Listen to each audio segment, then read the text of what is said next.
Indeed, the World Health Organization have been meeting to discuss the current outbreak of monkeypox and did decide that it met the criteria for being a public health emergency.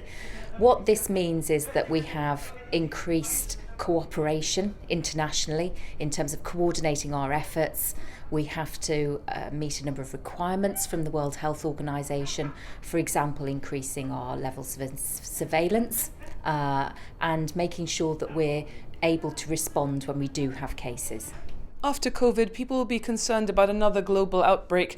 In what ways is this similar and in what ways does it differ? In many ways, there are a lot of similarities to COVID in terms of the control measures that we undertake.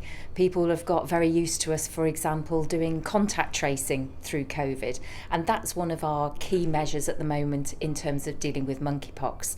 When we have a case that is diagnosed, we interview the case, we work out who their contacts are, and then if there's been sufficient contact and quite significant amount of contact, skin-to-skin contact, we do indeed offer post-exposure vaccination.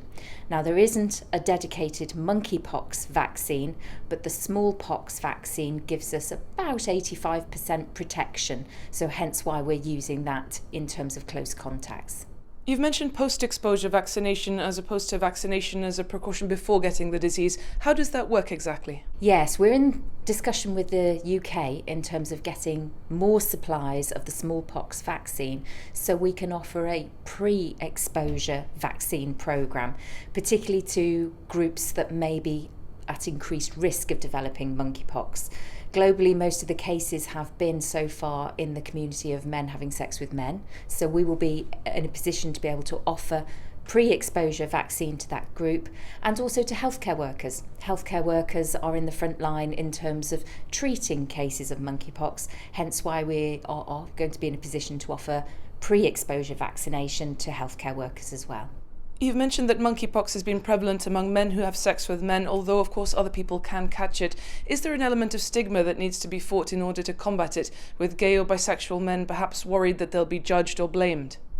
Absolutely, and we've been trying to deal with the confidentiality issues very respectfully, and actually we've had wonderful support and engagement from the community in terms of messaging, getting messaging out there, and our advice remains the same, that if you develop painful blister-like rash, extreme fever, profound weakness, lethargy, headaches, please call 111, where you will be confidentially assessed by the call handlers there and we can arrange testing.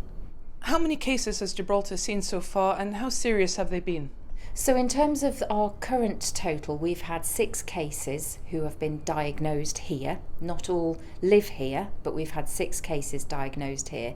So we are on quite small numbers, but clearly as cases increase across Europe, it's a time of year when people go on holiday. We are remaining vigilant in terms of diagnosing and expecting more cases. How severe have the cases that Gibraltar's had been? How serious of a disease has it been here so far? So fortunately, most of those cases have made a full recovery. The monkeypox rash can be incredibly painful and very, very unpleasant.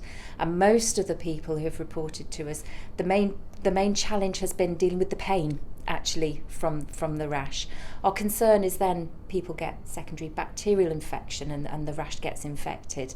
So that's why we're providing daily calls to our cases to clinically assess them and make sure that they are firstly dealing with the pain, and secondly, if they require hospital treatment, that we've got that in place.